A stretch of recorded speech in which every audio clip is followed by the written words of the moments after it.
ever just get to wondering by the way things are today? So many on board the gospel ship and going different ways. If we all pull together like a family, me and you, would come a lot closer to doing what the Lord called us to do. Jesus built his church on love, that's what it's all about. Trying to get everybody safe, not to keep anybody out. The door is wide open and just as big as the Father's heart above. I'm glad he said whosoever will. Jesus built his church on love. When the shepherd found the lost sheep wandering from the flock, in loving arms he held it. He did not blame or scold. Now we could learn a lesson that will make our efforts blessed. Our methods and our message must be filled with tenderness. Jesus built his church on love, that's what it's all about. Trying to get everybody safe, not to keep anybody out. The door is wide open and just as big as the Father's heart above. I'm glad he said whosoever will. Jesus built his church on love. I'm glad he said whosoever will. Jesus built his church on love. I'm glad he said whosoever will. Jesus built his church on love. Kudhara zvirwere zvenyu zvakanga zvisiko zvaveko iko zvinezvi pamusana pekuti munofunga kuti munoziva musina chamunoziva. Asi vanonyora vanonyatsoziva vanoti izvo, the more you learn, the more you know how much you don't know. Saka nhasi unoyi pandauya panapa ndiri kuda kuzotaura nemi, and I expect you to make decisions. And ina handidi madecisions ecooperative anoda kunobvunzwa vanhu pamusangano kuti toita sei when it is your life that is at stake. Mwanangu umwe munyori achinyora anoti, if you are writing the story of your life, never hand the pen to someone else. Saka hazvigone kuti nyaya iri kunyorwa inhoroondo yeupenyu hwako, inhoroondo yezvikomborero zvako, inhoroondo yewedha uchachema kana kuti hauzochemi, inhoroondo yekuti uchaabhuswa kana kuti hauabhuswe, inhoroondo yekuti uchagarika kana kuti haugarike. And you are so careless to hand over the pen to someone else to write a story that you don't know. And you are expected to live a life and to act a story that you did not contribute to.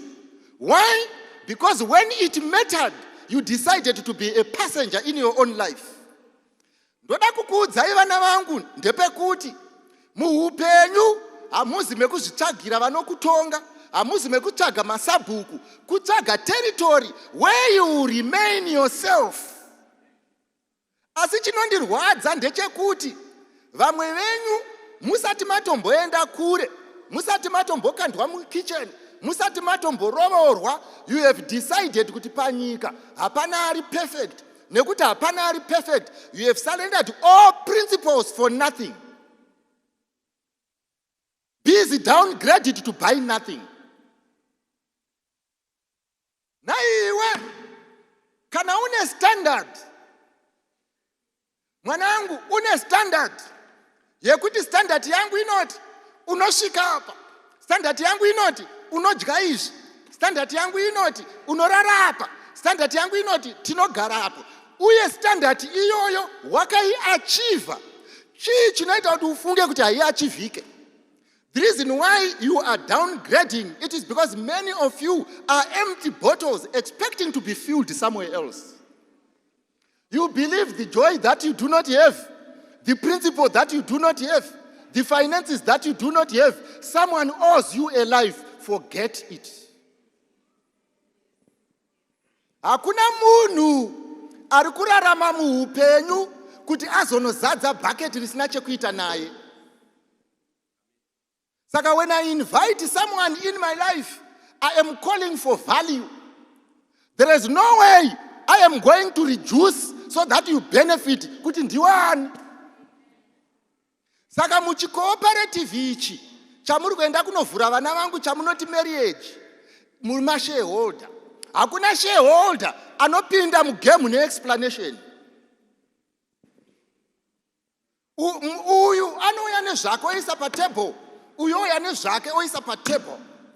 Saka nhasi ndada kukubvunzai mubvunzo ramba wakamira. Sumuka mwanangu. Muri kuona mufana uyu? Ndamudaidzira chinhu 1. Rimwe zuva mufana rega ndikudze ndichifamba muHarare.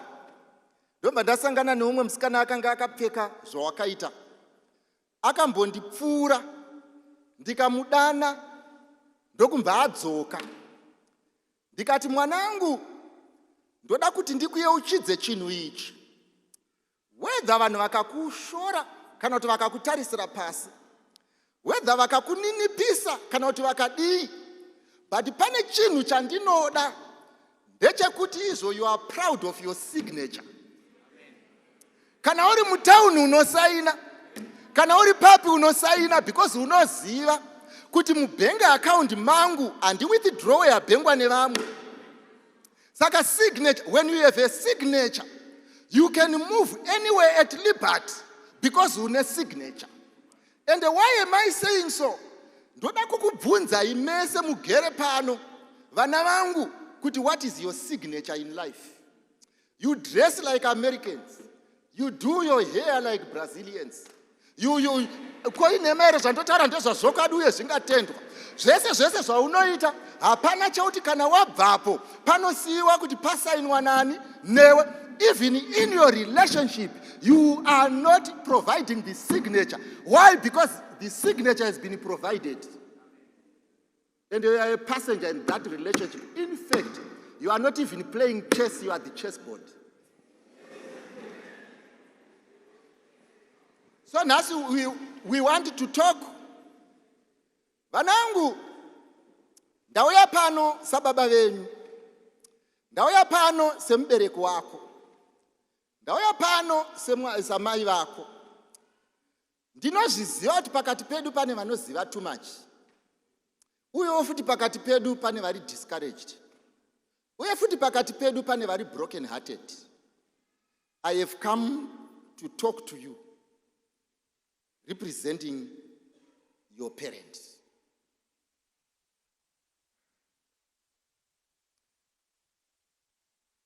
Vapana pano sumuka iwe. Handiti munhu anogona kusumudza masimbi. Unoza munhu akasimudza masimbi, zvinoitika nyange vanoita zvetsiva, nyange vanoita zvemartial arts. Ukatarisa pane mamuscles ekuti as you train, anosimba and anotensa. Saka zvinoitika ndezvekuti nyange mudumbu, mukanzi muri kuita shadow fighting, unotenderwa kurova mudumbu memunhu akatrena. Pamusana pekuti dumbu nekuda kwemuscle rinotensa. Zvekuti nyange ukarova nemubhadha padumbu, kana uri well trained, haazvinzwi, anogona kunzwa impact, omboita lights off, but anotensa, anotora force iyoyo. Asi chinoitika futi panotrenwa vanhu, zvinochinzi izvo kana munhu akasimudza masimbi, usatye nyama dzaabuilda, usatye stamina yaabuilda, because pakurwa haurwi nepatensa. There are areas on a man dzisingafe dzakatensa. Saka zvinoitika ndezvekuti kana munhu achida vachirwa, zvakafanana nekuti ukatora solar plexus yemunhu, ukarova munhu pasolar plexus, akutonosangana nemusiki wake. Pamusana pekuti kunyangwe nyama dzimwe dzose dzakasimba, the weakness of a man iri pasolar plexus. Saka vanorova havarovi pawakasimba, vanorova pasina kusimba. kuitira kuti pashaise pakasimba simba. Saka zvinochiitika manje ndezvekuti izvo iwe unenge uchitemba simba rose, asi vanoziva pekurova. Saka chinoitika ndechinoti, mwanangu, chinhu chaunoudzwa nguva yese nainstructor ndeyekuti izvo, protect your solar plexus. Kumwe kwese you can take a beating, unoziva kuti ndosumuka. But panyaya dzesolar plexus ndatirege kunyeperana. Nyange ukarohwa nemwana ari kucrash, unosangana nemusiki wako. Pamusana pekuti chii, that place haitenzi. Lesson number 1. When you enter into a relationship, protect the solar plexus. You know your weakness. If a boyfriend or a girlfriend gets the solar plexus, you are a corpse in that relationship, waiting to be buried. Unfortunately, the day do not decide where to be buried and when. This is the reason why you don't even know when you are going to be married. Because you are a dead woman.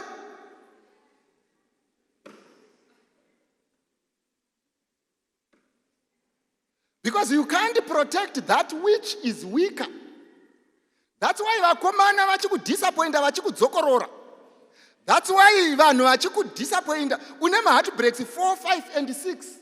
Why is it that of all the people kumba kwenyu, you have more heartbreaks than anyone else? You famba with an exposed solar plexus. Saka ndauya nhasi kuzokudza kuti pa next relationship unoziva kuti pano mwasiri kutonzwa zvandiri kutaura munomu. Iwe gara. Pano mwasiri kutonzwa zvandiri kutaura munomu pamusana pekuti izvo iyo solar plexus yacho yatosirwa mukomana. Zokuti paanozouya naye, you can't even think we are only seeing packaging, but the real you watosiya kumba. Saka nhasi ndauya kunoku kuti izvo usingadewo uchida, hatibhadharire fees mahara, handitenge maspecs kuti uone zvisina basa, handigadzire musoro kuti upinde pamusika usiriwo. Today, my daughter, iwewe, I'm not talking of your sister, I'm not talking of your brother, I'm not talking of your umunonogara, I'm talking about you. Today, I came here for you. You should make decisions. You. Munouya panapa unge tutamba friendly match titaura nenyaya yeupenyu hwako. And you come here to sleep titaura nenyaya yeupenyu hwako. You come here kuenda pa Facebook titaura nenyaya yeupenyu hwako. Protect your solar plexus. How can you be so weak? Kuti mjuga dzemari yako yebhazi ndo inobhejwa, uchibheja nevanhu vasina kana sendi. Uchinzi ndozokudzorera kana ndahwina. Iwe uri kuziva kuti izvo akana ahwina ari ati kana mari yandinayo, kana ndimiwo ndiri kutamba nechikwereti, ndokudzorera kana ndahwina. Iwe ndione mari. Ari kuti chii? Ungoti kana yafai. Saka ndozvati change tichitaura iko zvinezvi. Saka pandoita sendiri kupopota ndenchitopopota. Mukanzwa wange ndatsamwa, ndiye ndakatotsamwa, mundireseka, ndiye ndatotsamwa. Saka alright. Ndoda kutanga ndaverenga mukati meBhaibheri, handika. Mukati meBhaibheri, mukati mebhuku raHabhakuku, chitsauko ndecha2 pavhesi ya1. Yangu rinoti, ndichandomira panzvimbo yangu yokurindira, ndichizviisa panharirire yangu, ndichatarira ndione zvaachataura neni, uye zvandingapindura pamusoro pekuchema kwangu. I love this verse. Regai ndiitsanangure. Inzwai vanangu mugereko, handimanzwa kuti Bhaibheri hanzi ndichanomira chii? Panzvimbo yangu yekurindira. Kuitira vanhu vasina kundinzwisisa, ndoda kuti mupindure mubvunzo wangu panyaya iyi. Muri kuona musikana uyu? Ngatitorei kuti pane vakomana vaviri. Iwe mirapa. Iwe mirapa. Mese makatarisa uko. Vari muHarare Road. Uyu mukomana uyu, mukomana kwaye. Kana nchiti mukomana kwaye ndoreva kuti izvo ndove kuti kana akandokanda mukitchen anokanda. Iyi type. And he is a principled young man. As this principled young man anofamba at 2 kilometers per hour ari muHarare Road. Poita bamnini ava vakabva kure. Vabva kure ende vanonakidza. Asi vanofamba at 5 kilometers per hour. Uyu musikana uyu ari kuda mukomana kwaye. Asi abatana neava vari kuenda kuHarare. Ava vari kufamba Joa. Ava vari kufamba at 5 kilometers per hour. Iwewe to cope up with him, what do you do? Zoka kumasure. Ari kufamba at 5 kilometers per hour. And you are coping up with him, what do you do? Fambai. That means the distance yawe inoramba yakafanana vari kuenda 5 kilometers per hour. Ndizvo zvoka. Ko uyu ari kufamba 2 kilometers per hour. Anosara. Good. Saka paanosara ava vakananga kuHarare. Vari muHarare Road. Vapakati nepakati peHarare Road vachifamba. Uyu ari kunamata. Ari kuda mukomana kwaye. Ari kuteerana newe 5 kilometers per hour. But nekuti ava itsotsi ava vomba vamudispatcha kubva pamusika. Vanokontinya kufamba ne5 kilometers per hour. Mubvunzo ochiti, what do ladies normally do? Vanoti now that we are heartbroken, they follow at 5 kilometers per hour, blaming God for their misfortune, blaming men for not being honest, blaming men for heartbreaking them, blaming men for running away, blaming men for mischief. But in the meantime, they are following at what? 5 kilometers per hour. Asi Mwari anga atotaura, anga ati kudiko, ukamira pawasiwa, ve 2 kilometers vachabatana newe. Oro ukatendeuka uchidzoka, muchasangana padhuze neve 2 kilometers per hour. Asi iwewe chinoita kuti zvako zvisafambe pamusana pekuti Habhakuku anoti ndichanomira panzvimbo yangu ndisingatyi. Asi iwewe you are too busy moving. Iwewe you are too busy hunting. Iwewe you are too busy asking for forgiveness. Iwewe you are too busy discussing what? To cope up with 5 kilometers an hour when those who have your blessings are following. Hamugone here kumira kusvikira vasvika. Hauna nguva yatambiswa, watotambisira avo yavo. Kwaine mere zvandotaura ndezvazvo kaduye zvingatendwa. Vanangu, the reason why many of you will never taste that which is good, the reason why many of you will be abused in relationships, the reason why many of you will never marry right, the reason why many of you will never live an honorable life, the reason why many of you will be prostitutes receiving no payment, the reason why most of you will be listening only for service but not for significant things, the reason why many of you nyangwe denga musingazopindi, the reason why many of you mucharara muchichema, it is because you kept moving when you should have stopped. Mwari akakudza kuti mira, haumire, paka, haupake, kuburuka mnemwe kombi, uchipinda mnemwe kombi, and you are keeping God too busy attending to one person. Who do you think you are? Who do you think you are? Haugonere kumbofema. You haven't lost time, my daughter. Haikona kufunga zvevanhu vakaoneka.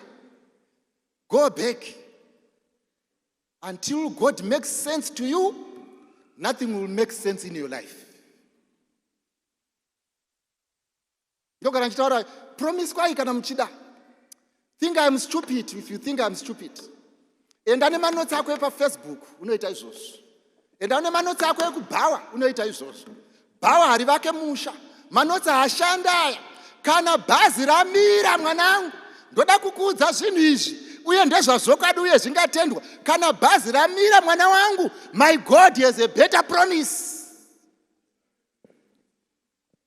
Ndaitaura neumwe mufana mazuva apfuura nezuro ndiri muJoburg. Unoziva mufana aidanana neumwe musikana, zvokuti musikana wacho hama yako handina basa nazvo. Achidanana nemusikana, musikana ndokumitiswa kuno. Unoziva akamitiswa, akatizira, akamaintaina relationship isipo. Saka uyu mukomana ari uku akave so disappointed zvekuti for the past 2 years haataure nechinonzi musikana. Why? Because he feels betrayed. Ndobva ndamubvunza mubvunzo uri simple. Waida kuti Mwari akuitirei? Waida kupuwa nhumbi yacho here? Waida kupuwa nhumbi yacho here nemunhu wacho here? Waida kuti Mwari aite sei? Kana muchizokomplena pamberi paMwari, first of all, consider your status. Zokai, number 2, hanzi ndichanomira panzvimbo yangu ndisingatye. I illustrate further. Mwanangu, iyi ndo Bindura, iyi iHarare. Handitika panapa vanoziva road uchibva munomu, the first turn off yandoziva ichienda kuright ndeye paGlendale. Ndizvo zvoka. Ukabva paturn off yepaGlendale, kumberi uko ndokwa unonosvika kuya kunonzi kwana Gweshe nzvimbo zvichienda zvakadaro. Ndizvo zvoka. Saka kana munhu uchibva kuBindura, ndoda kuti munyatso, ini ndiyo ndichitaura mbichana because indoziva kuti pfungwa dzemunhu especially dzinoshanda too much zvisina basa dzinenge dzakaneta zvokuti hadzikurumidze kuona kuti zviri kufamba sei. Saka ndichiillustrata nemaillustrator andinenge ndakaita because ndoziva kuneta kwako. Now handiti mwana uyu ngatichiti anga achida kuenda kuBindura. Uyu ndoda kuzobvunza mubvunzo, arida kuenda kuBindura, obva akwira kombi isiri iyo iri kuenda kwaGweshe. Handiti ane machoisi maviri, anogona kuburuka otsvaga iri kuenda kuHarare straight. Ndizvo zvoka. Oro anogona kuramba arimo onoburukira paGlendale turn off. Ndizvo zvoka. Zvinoreva kuti kana achibva panapa kunosvika paGlendale turn off, tingati akarasika here? Chingorimo ndechoti akakwira mukombi isiri iyo. Asi akasvika paturn off yepaGweshe, akanakidzwa neredhiyo, oti regai ndimborova ndonodzokera paGweshe. Tinoti munhu waita sei uyu? Pamusana pekuti murodhi yekuHarare aita sei? But as long as ari paGlendale turn off, haasati arasika. Tobvumirana nazvo here? Iye manje akanakidzwa neredhiyo, vanhu vachimuudza, mbuya dzechi kutaura kuti mwanangu wadi kusara pano, iwo tindonozvionera mberi. Handiti chokwadi chinoti whether she likes it or not, kuburuka achaburuka. It's either achaburuka conductor akuda kurara, kana kuti vacharara mubhazi rimwe chete na conductor. Asi kana futi marara mubhazi rimwe chete na conductor, makuseni anodzoka futi achikuburutsira paGlendale. Advice yandingangokupa ndeyekuti usamutendere kutora phone number because haafoni. Iwo ndiwo ungatotora kuita kuti kana wauda mari yekuenda kusikero umutsvage, usaite upenzi huviri hwekurasika nekuzotadza kuziva kuti conductor ari kupi. Handiteseka. Asi haisiro nyaya tiri kutaura. Tiri kuwirirana kuti kana uchiri apa hatiti warasika, wanga ungori mukombi isiri iyo, asi uchiri murodhi yeHarare. Ndakuchikubvunza ivo vanangu, ngatimboti iwo ngori murelationship, ndomva mafamba 5 kilometers, umwe ndokumva aenda. Why do you consider yourself lost? Wati warasikira apa? handiti wangoburutswa mubhazi renge richienda kuHarare kuwanzwa kuti 1 here rinoenda kuHarare handi nongomirira rimwe riri kuenda kuHarare ungafarire here bhazi nekuti wafarira dhiraivha waro kana kuti munoridza music yaunoda handi unoti pawakamira oti izvo at least iri ndatozoona kuti hariite chirega ndipinde mubhazi rechokwadi chandoda kukudzai vana vangu ndechekuti izvo in any relationship the person you should fight the most is yourself.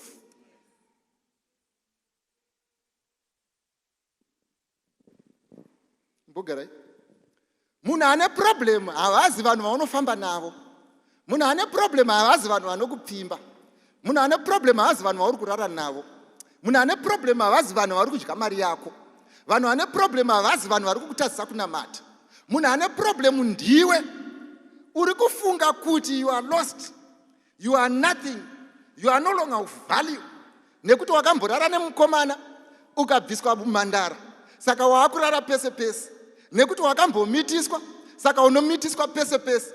Chausingazive ndechekuti murodhi yeHarare ndikanzi buruka handisandarasika. Ndosaka tichiti nyangwe mukomana akundida handibvunze kuti mwana tichaita sei naye, because kana kombi yamira inotakura muridzi nemabhegi ake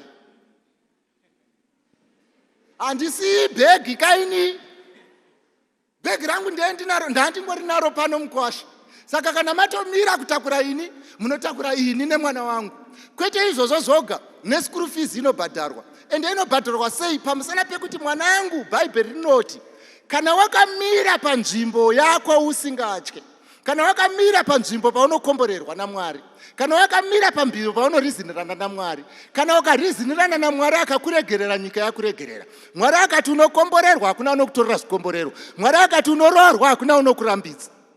Problem iri kunetsa vana vangu ndeyekuti muri kuramba muchimbeya based on the promises of men, muri kuramba muchimbeya based on the relationships of men, muri kuramba muchimbeya based on the discouragement of men, muri kuramba muchimbeya because of assessment yemunhu, muri kukanganwa kuti aiwa kumitiswa ndakamitiswa, kurara ndakamborara, umandara ndakarasika, munhu wandaparira mhosva ndiMwari, ndoda mukama naMwari kuti andipe vanosvika, andipe vanokomborera, andipe vanogara zvakanaka, andipe vasinga abuse. Problem iri kunetsa vanangu, in your relationship you are solving the wrong problem.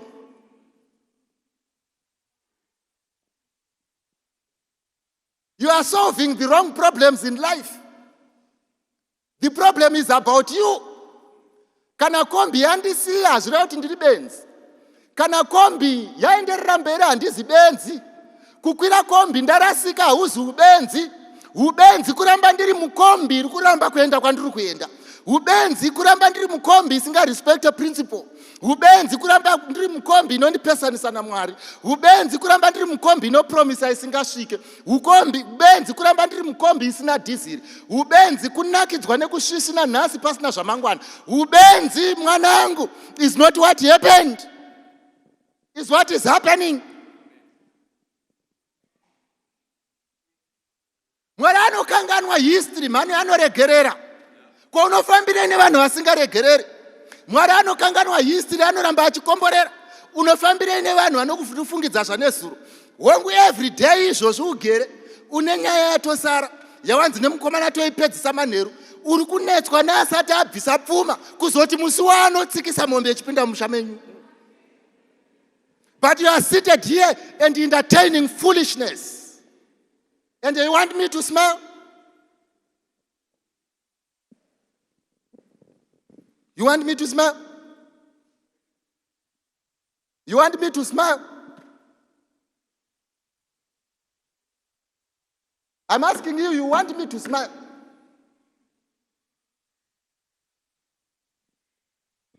Muri kuita sei vanangu kuti Mwari muridzi wedenga nepasi anoti pandavhura hakuna unovhara, pandati pinda hakuna unotibuda, uri kukonana naye nekuda kwemunhu anofa, munhu ari kutodhipenda neikonomi, munhu ari kudhipenda nababa. Kubva musi wamarara mese wakawanei? Why are you not counting your losses? I'm asking a very simple question. Haumbogariwo here pasi and count your losses? Evaluate this thing. Who is winning? Who is losing? Evaluate this thing. Urikudidireiko road. Evaluate this thing. What is it? Why is it costing you so much? Hauchatokwanisi nekunamata mwanangu. Hauchatokwanisi nekuimbira Mwari. Muchechi hana inenge ichirova. Pfungwa dzako hazisiri pane zvinokomborera. Iye akati ndichakukomborera usina ukama naye. Nekuda kwemunhu anofa. Munhu anochinja mind. Munhu anoona zvimwe zviri nani. You have refused to walk with God because of men. Men. Men. Because of men.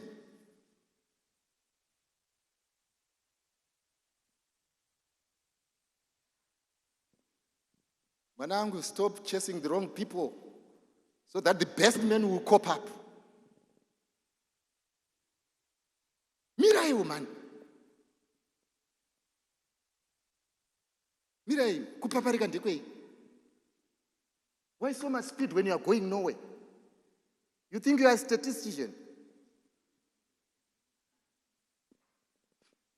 Number 2. Inini serious yenyu aindirovese hana. Muchinditsanangurira kuti pametsi uri kurasika papi.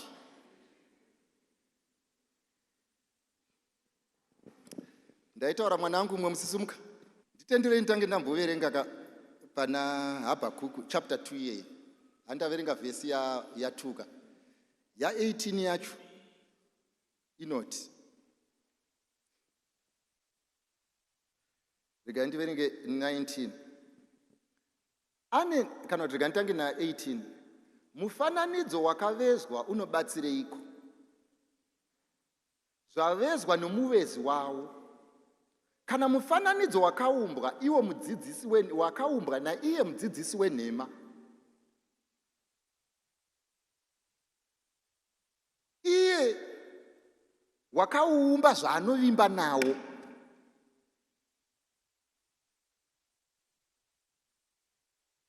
Izvo zvifananidzo zvaakaita zvisingagoni kutaura. Urikutaurwa naMwari kuti munhu akaumba chifananidzo chake. Aumba chifananidzo chake anoziva kuti hachitauri. Asi ndiye akaita sei zvake? Ndiye akachiumba. Do you know kuti izvo there are relationships that we entertain, that we know they are just to pass time, but now we are convinced they may work. Urutofunga ndikamupa nguva. Handizoti yono iri makupi. But urutofunga ndikamupa nguva, things are going to change. Ndozotoka panapa. Pavhesi ya 19 mwanangu yomva yati. Ane nhamo anoti kudanda muka. Kana kubwe risingagoni kutaura simuka. Zvinhu izvi zvingadzidzisa here? Tarira zvakanamirwa nendarama nesirivha asi hakuna mweya mukati mazvo. No matter how good they look.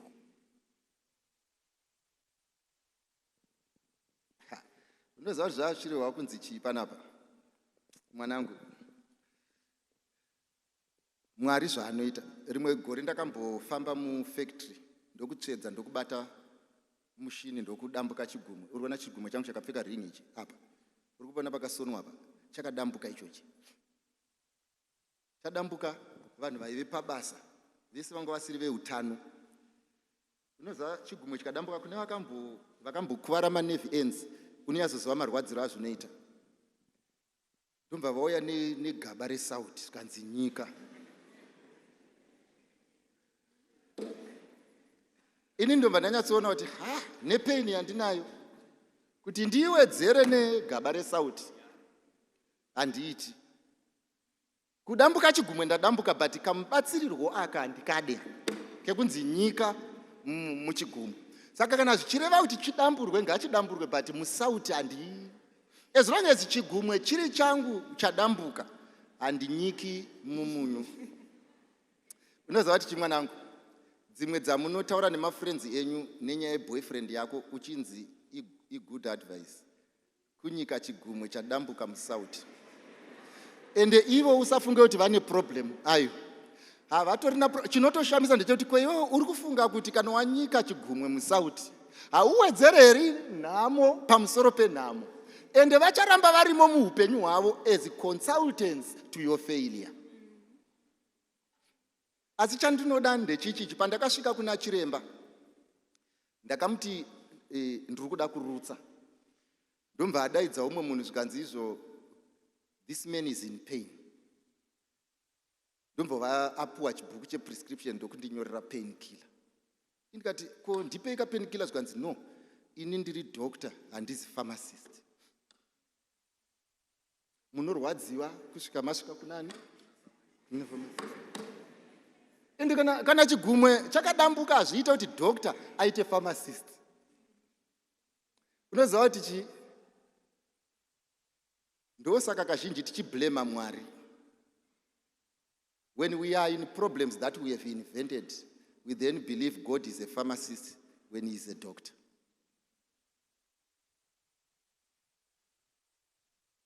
Ndomba ndamukumbira chinhu one ndikati damburai zvikanzi worse still hatitenderwe kubvisa limbi yemunhu kunze kwekuti specialist ati haichashandi. Wapabata ndozvatinoita panyaya dzerudo manje. Isusu hatina kuya panapa kuzokutaurira zvinonakidza. Ndauya kuzokuudza kuti if you are not prepared to walk to the pharmacist you will die of pain. And the decision is yours. Hamusi mazera ematare imini. Hamusi mazera ekuabuswa imini. Emotional abuse is abuse. Sexual abuse is abuse.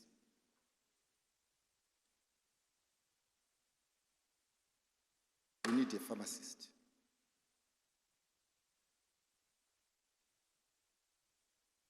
You smile when you are abused. You will alive when you are abused. And you walk all the way to marriage in abusive relationships. And you want me to smile. Not today.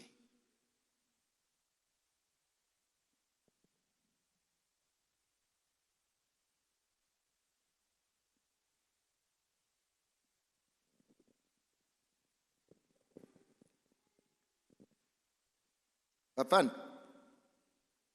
hakuna achapomba nekusingaperi. Hakuna achanyengera nekusingaperi. Hakuna achabirira vamwe nekusingaperi. Hakuna achadestroya vamwe nekusingaperi. Hakuna achashandisa vamwe nekusingaperi. Kuroya kudouble cross. Kuroya kuve nevasikana vaviri munhu mumwe. Kuroya kuve nevakomana vaviri munhu mumwe. Kuroya kurara neusina kuroora.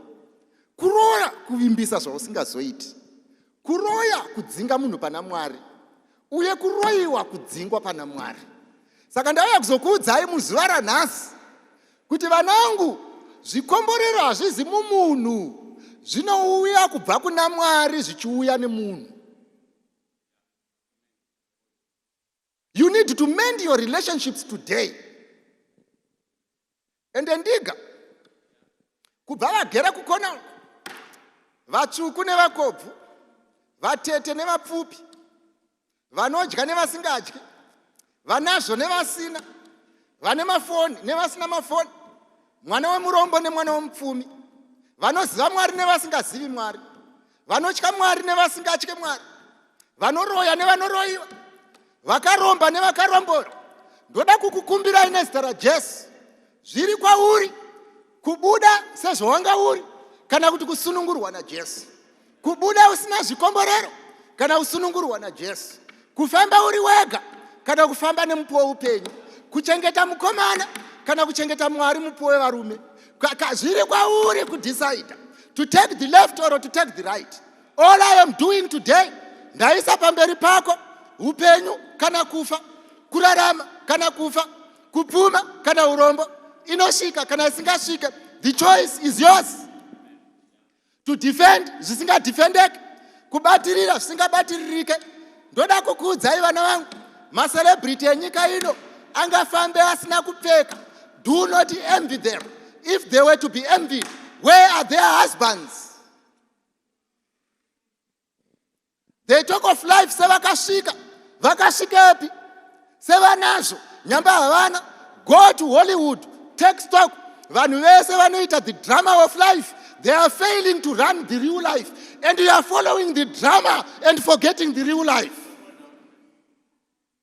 How can you live a dramatic life when the real life is there? Uri kunyatsomuona kuti aita zvinhu zvake nekuromba, handizve kushanda izvi. Asi iwe unomutera hauzivi here kuti chikwambo hachizoshandi nekusingaperi, chikwambo hachizobhadhari fees nekusingaperi. Umwe musi chikwambo chichada mukadzi wechikwambo ndadya pizza kuti achitenga. You will make decisions today.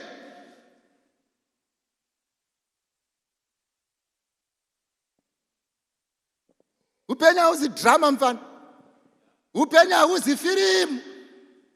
Ukaona mai vako pavagerepo paya, hauzi ubenzi kuabhuzwa, hauzi ubenzi mwana wangu.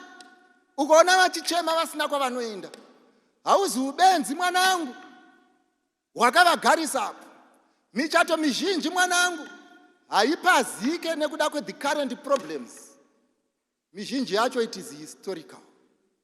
When history was being manufactured, you decided to sleep. Don't you know that history is what you are writing today for tomorrow? Will you be able to read this history? Kosi ya watanga unoipasa. Nomungati upenyu wakangofanana zvamunoita kuchikora ndoda kudropa maths. Saka nazvazooma ndichadropa. Ndozamunenge muchiudzana makagara panapa muchinyepera kunge mune common sense kuti murume akadai, indinodai, murume akadai, indinodai. Uri kufunga kuti vese vari uko vakapusa ndiwe wega uchasvika nekuchenjera. Hakuna munhu achadropa mukosi yatanga. Kunyange ukanamata mudharani ngachingoti pedza kosi. Kunyange ukachema mudharani ngachingoti pedza kosi. Kunyange ukadii mudharani ngachingoti pedza kosi. Because kosi ndeyani? Ndeyako. Kosi dzenyu zhinji dzamatanga idzi dzichakushaisai hope. Saka tiri kukupai mukana nhasi wekudecide for God or for men. And you will decide.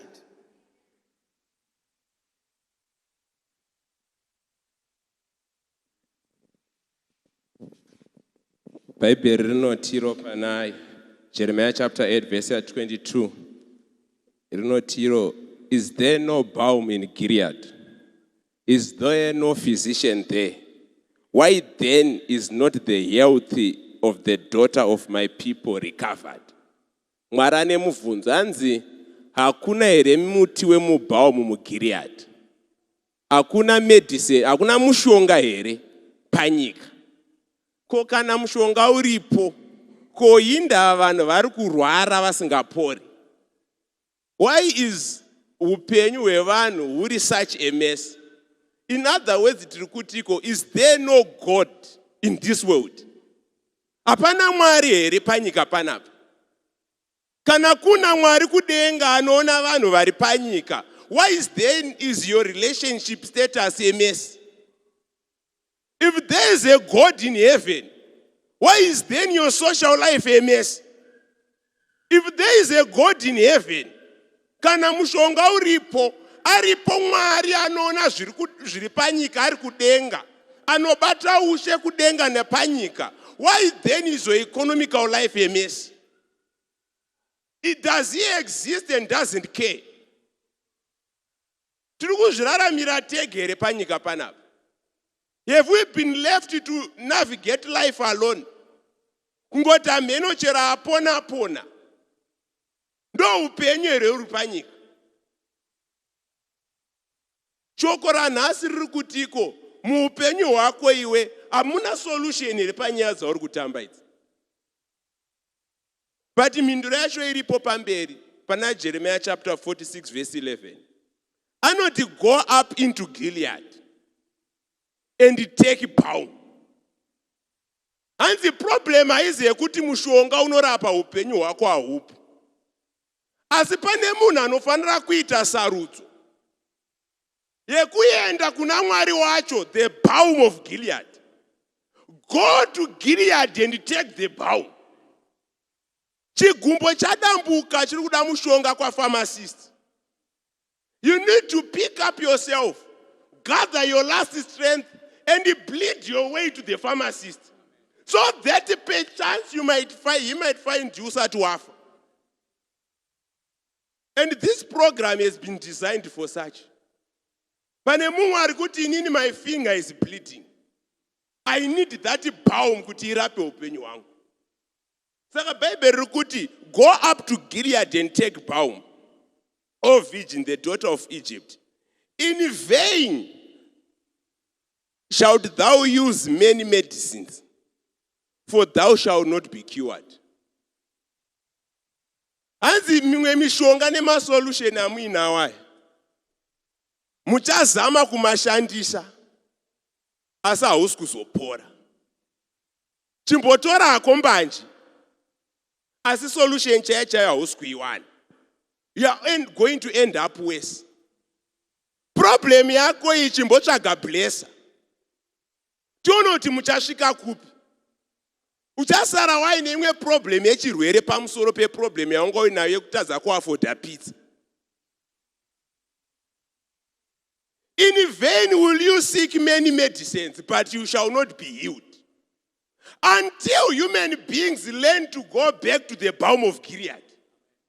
Kusvikira vanhu vadzokera kuna Mwari wavo, then there shall be healing on earth. Many people who live vachita unge vari kurarama upenyu hwakakwirira stereki. Some people try to substitute God with entertainment. Weekend yega yega ari kumachiusi.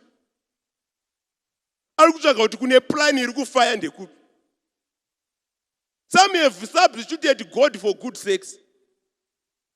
Tati ayo anonyatsondinakidza zvisingaiti. Anonyatsofamba zvisingaiti. Some have substituted God for the monetary benefits they get from the devil. Kuti at least ndikazoverenga mabenefits andawana, chero henyu zvichange zvisina musoro, but pane kamari kandawana.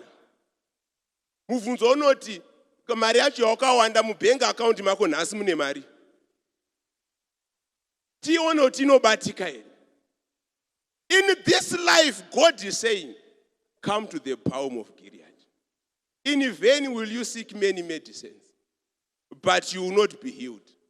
And I want to give an opportunity. Kune mumwe munhu ari kuti nini I need God in my life. I have many problems. Nema challenge akasiyana panapa. Unonyatsotarisa kumba kwenyu kwauri kubva. Unonyatsoona kuti hondo yacho iripa haina kumira mushe. Hapana kana ari kumbonyatsoita chinobatika mhuri yese.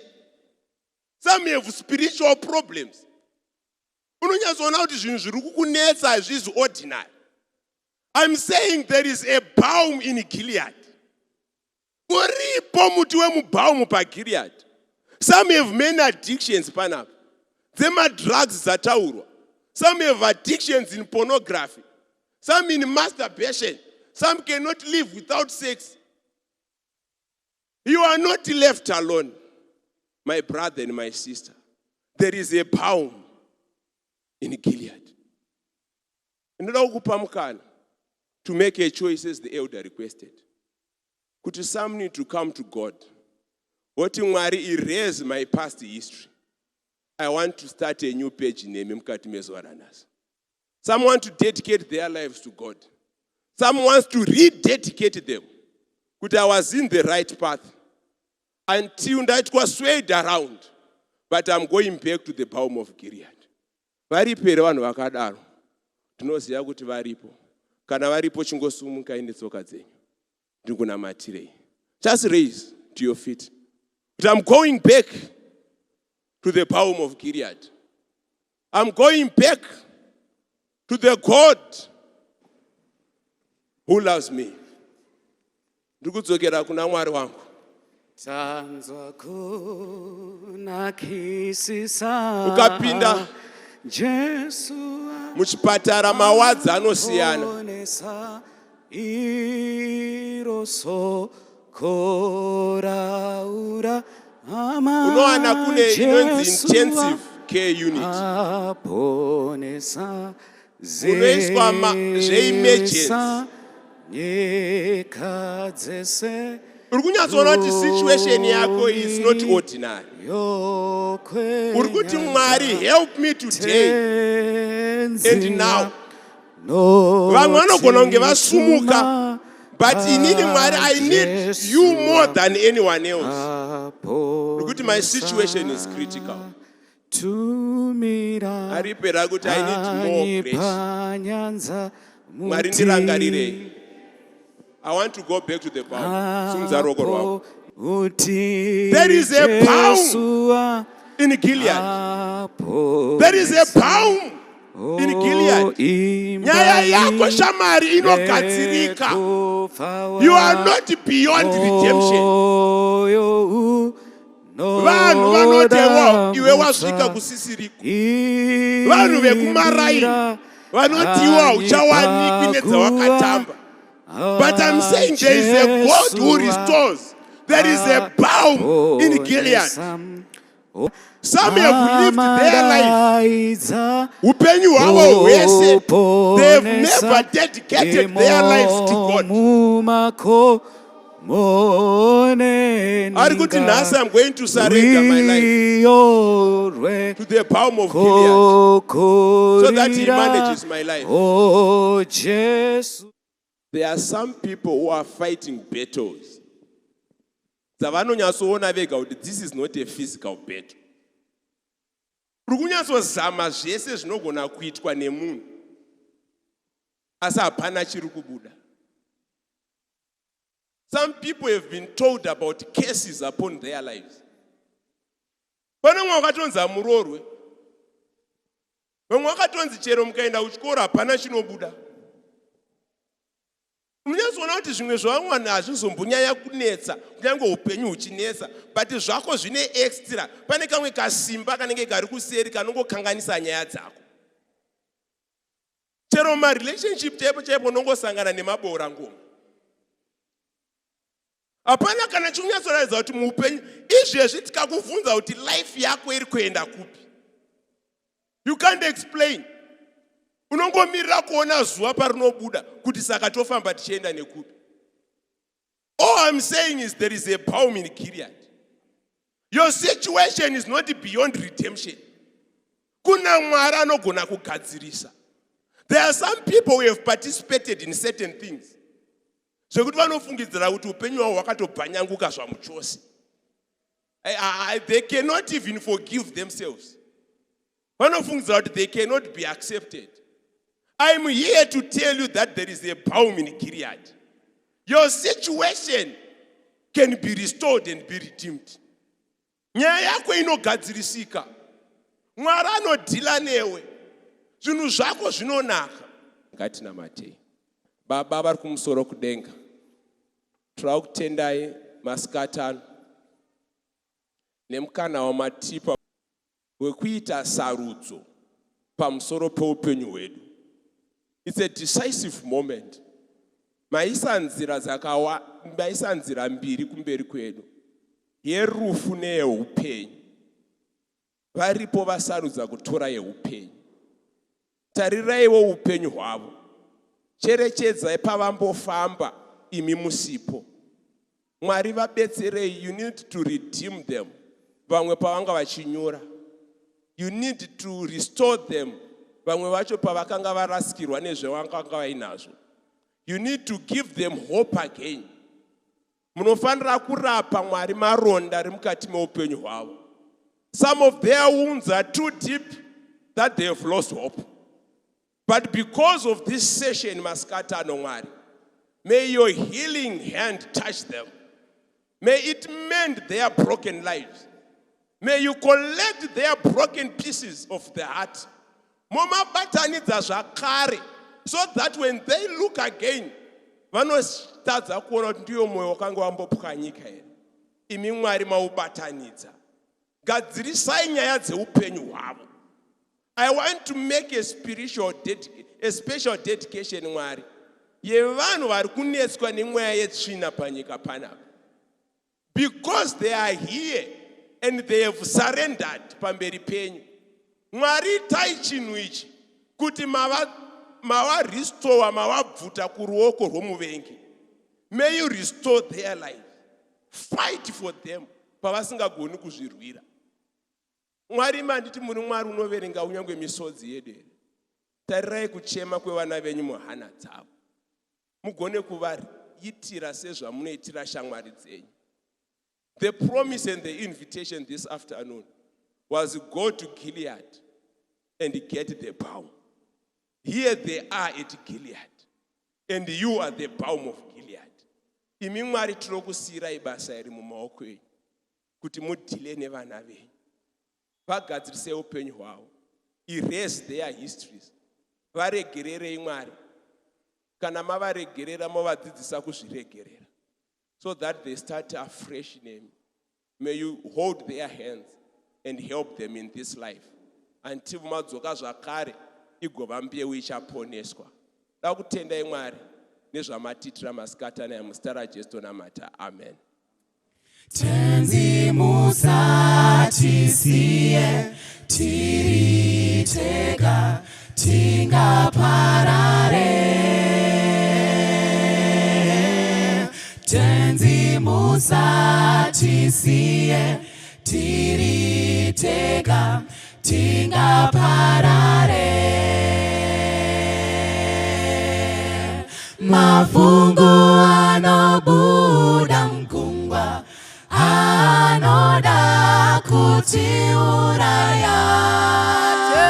Chiuyai mutiponese.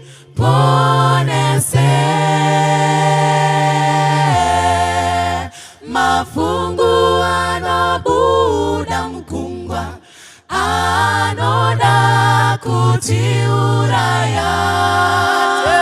Chiuyai mutiponese.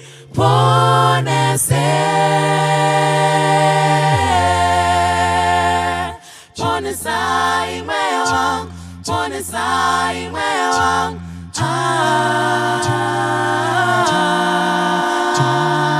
Ponesai mweya wangu, ponesai mweya wangu.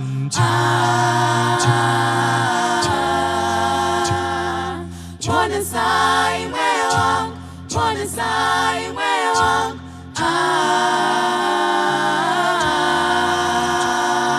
Ponesai mweya wangu, ponesai mweya wangu. Mafungu anobuda mgungwa anoda kutiuraya. Chiuyai mutiponese.